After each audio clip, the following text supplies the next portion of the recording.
Alam nyo, ano, Ano yun? Ano yun? ako ay as in, durog na durog. We, Kung makikita nyo, ay kagagawan mo yan. Kaya, palipat-lipat ho ako ng bahay. At dahil sa ginawa nila sa akin. ano ginawa sa'yo? Kagagawan mo nga yan eh. Oo.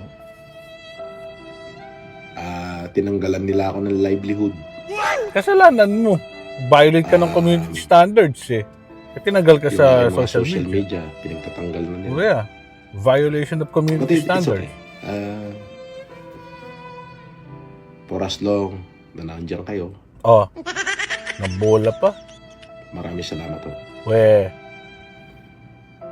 At, mula mangingin ng pera eh. patuloy ko kung ipaglalaban yung karapatan ninyo. Bakit?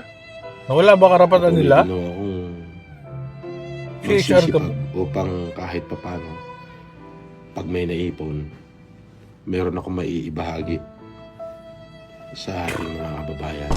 Maghihingi ka So na naman. far, ako na lang ho ang nagtuloy. Ako lang ho yung magmula pa 2007. Mag-isa ka lang, we. Ako Dami lang po tumulong. talaga ang nagkakandak ng Optimum Eye Care Program sa buong Pilipinas. Woo! Na ibig sabihin, magdadalawampung taon na ho. Ay, 2007. Oo, magdadalawampung taon na ho. Ay, patuloy ko pa akong ginagawa. Niwala kayo dyan. May mga ibang gumawa, pero mga natunaw na. Oh, no! Ayun. Ayun.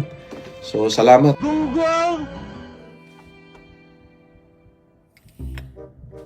Siyempre, kung ngayon mo lang napanood to, ngayon mo lang nakilala tong tao to, maaawa ka talaga eh. Ang galing mong bola, no? Ang galing magdrama.